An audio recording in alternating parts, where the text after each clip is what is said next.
ازيكم يا حلوين؟ يا رب تكونوا بخير وصحة وسعادة. فيديو النهاردة فيديو مميز جدا ومهم جدا. هقولكوا ازاي نعمل الصلصة بطريقة سهلة وبسيطة. ازاي تفرزي الطماطم وتخزنيها وتقعد معاكي من السنة للسنة برا التلاجة بدون ما يتغير طعمها ولا لونها ولا قوامها، وتقدري تستخدميها في الموسم اللي بتكون الطماطم فيه غالية من غير ما تشتري الطماطم بأسعار خرافية. وكمان هقولك ازاي تعقمي البرطمان وتفعلي كبسولة الأمان وتطلع معاكي بالشكل اللذيذ. نسمي الله نشوف الطريقة. أول حاجة معانا الطماطم، بنختار طماطم يكون لونها أحمر، ده مهم جدا. ما تجيبيش الطماطم الصفراء. كمان تكون الطماطم يكون الحجم بتاعها كبير، وتكون نسبة اللحم فيها أكتر من نسبة البذور أو المية. يعني لما تفتحي الطماطماية تلاقي الطماطماية ملحمة كده من جوه، وتكون كمان الطماطماية القشرة بتاعتها تكون قشرتها خفيفة، ودي بتبان قشرة خفيفة، ودي بتبان لما نيجي نقطع الطماطم. طبعا الموضوع ده بيبان. بنختار طبعا حبات الطماطم السليمة. أول حاجة بنغسلها كويس جدا جدا تحت مية جارية أكتر من مرة، وبعد كده بنبتدي نشيل الجزء اللي هو مكان زهرة الطماطم الصغير ده، وبنبتدي نقطعها كده 4، ونتأكد طبعا ان هي يعني مفيهاش اي حاجة من جوه زي ما احنا شايفين كده. مهم جدا ان احنا نختار نوع طماطم كويس. لو اخترتي نوع طماطم نسبة المية فيه عالية هتلاقي يعني الصلصة بتاعتك مصيصة منك، وكمان هتاخد معاكي وقت طويل جدا ومش هتديكي كمية كويسة. شايفين هنا الطماطمية من جوه لونها احمر وكمان ملحمة. في انواع طماطم كتير جدا بتبقى لونها احمر من بره، لكن من جوه بيبقى لونها ابيض. دي مستبعدة تماما وما تعمليش بيها ابدا الصلصة. شايفين اللون؟ وزي ما انتوا شايفين فيها كمية لحم طماطم كتير. مهم ان تكون القشرة خفيفة عشان ما تطلعش معاكي يعني هالك كتير او كمية قشر كتير، فبالتالي تقلل معاكي كمية الصلصة. احنا عايزين نستفيد بأكبر كمية.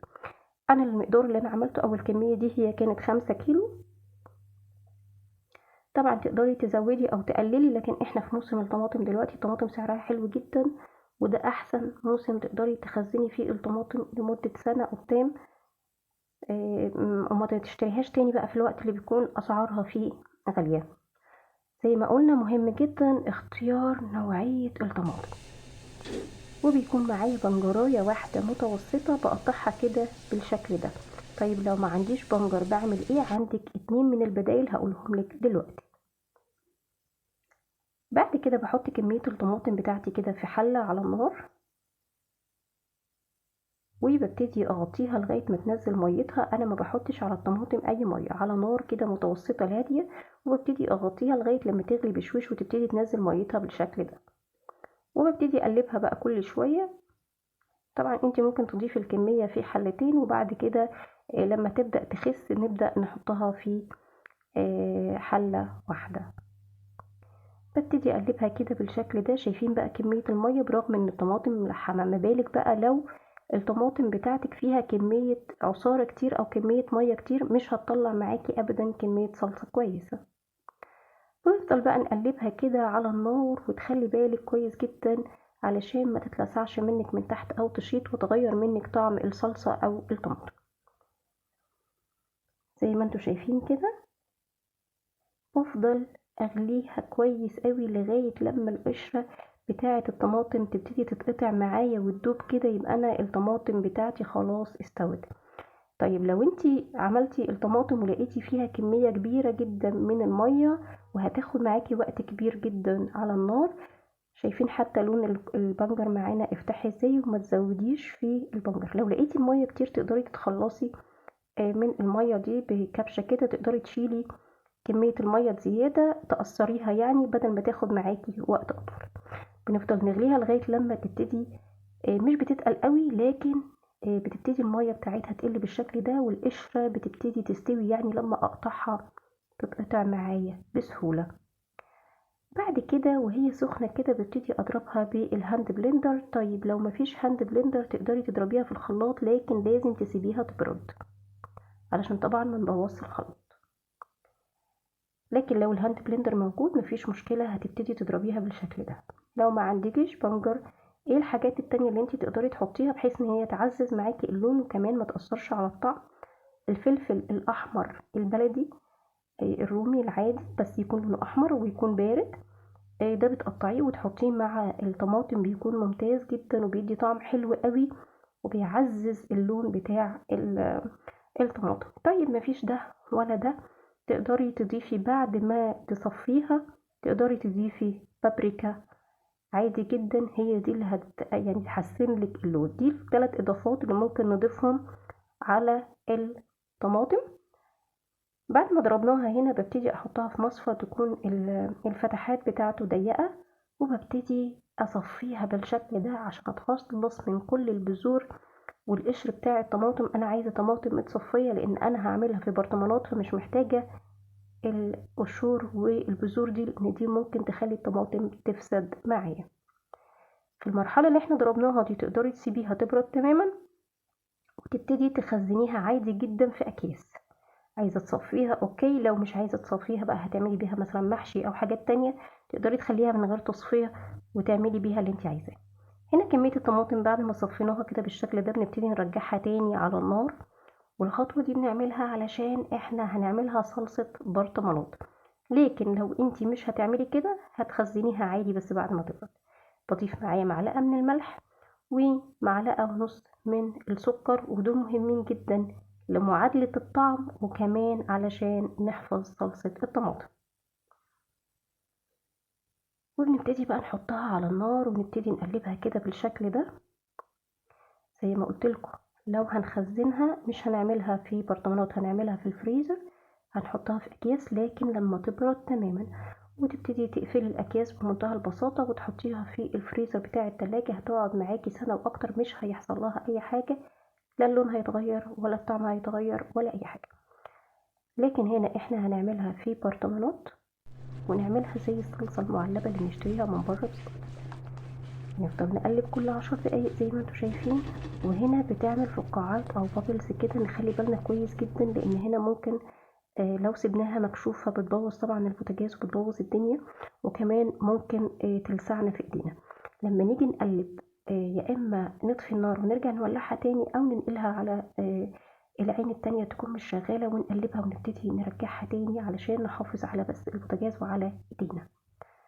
بعد كده بنكون جاهزين برطمانات ازاز، مهم جدا ان هي يكون ازاز والغطا بتاعها كمان يكون غطا معدن مغسولة كويس قوي، وببتدي احطها في الفرن على درجة حرارة 150 واسيبها حوالي ربع ساعة لغاية لما تتعقم تماما وتبقى سخنة معايا. بعد كده هنا الصلصة معايا خلاص تقلت وبقت تمام، ببتدي احطها بكبشة او لوج تكون نضيفة مفيهاش اي نقطة مية، والبرطمانات مفيهاش اي نقطة مية، وابتدي احطها كده في البرطمانات. مهم جدا ان البرطمانات تكون سخنة والصلصة كمان تكون سخنة.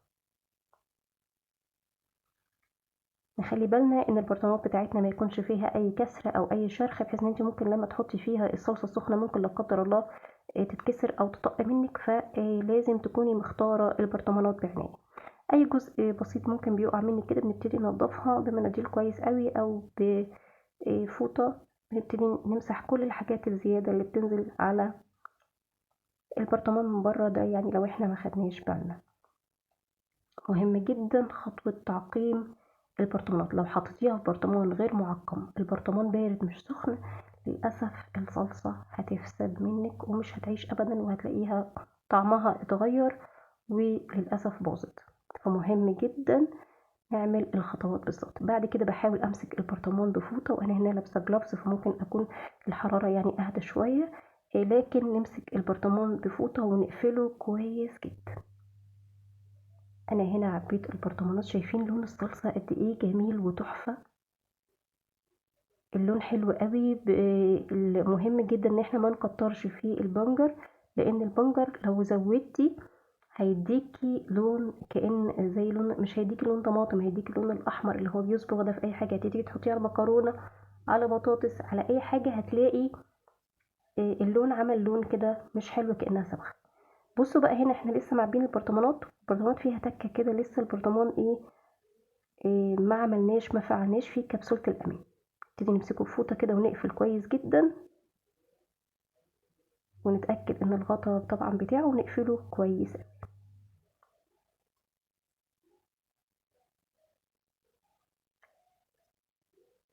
شايفين انا هنا بقفل البرطمانات واتاكد ان البرطمانات اتقفلت كويس جدا. انا هنا بوريكم ان لسه التكه دي موجوده، معنى كده ان لسه في هواء وفراغ جوه البرطمان. بعد ما بنعمل الموضوع ده في نفس الفرن على درجه حراره 150، ببتدي احط البرطمانات كده زي ما هي في الفرن مولع على درجه حراره 150، وبسيبها برضو حوالي ربع ساعه. وبعد كده بطفي الفرن وبسيبها في الفرن لغايه تاني يوم، بس بتكون مطفيه. يعني انا بعملها بس ربع ساعة، وبعد كده بطفي الفرن وبسيبها بقى تبرد في الفرن لغاية تاني يوم. لو انتي محتاجة الفرن ممكن تطلعيها بره وتغطيهم بفوطة وتسيبيهم على الرخام. شايفين بقى شكل الصلصة وجمالها من غير مواد حافظة ومن غير مواد ضارة، بطريقة سهلة جدا وبسيطة، تكلفة كمان بسيطة. يعني ال5 كيلو اللي ممكن تجيبي بيهم برطمان واحد من الصلصة تقدري تعملي بيهم 5 6 برطمانات، وتوفر معاكي جدا. وكمان انتي ضامنة ان انتي غسلاها كويس معقماها، كل حاجة انتي عاملاها بايدك نظيفة وكويسة ولذيذة جدا. شايفين؟ طبعا بنحفظها وبنستخدمها في كل الاكلات بتاعتنا.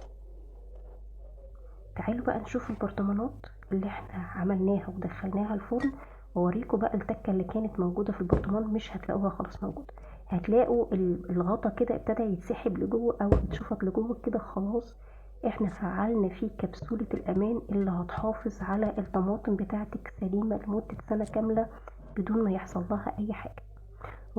طيب بعد ما افتح البرطمان هوريكم دلوقتي، عايزه اسمعكم بس التكه بتاعت فتح البرطمان. بصوا كل البرطمانات بتاعتي الحمد لله اتفعلت وبقى كبسولة الامان وتمام. دي الكميه اللي احنا عملناها من 5 كيلو طماطم.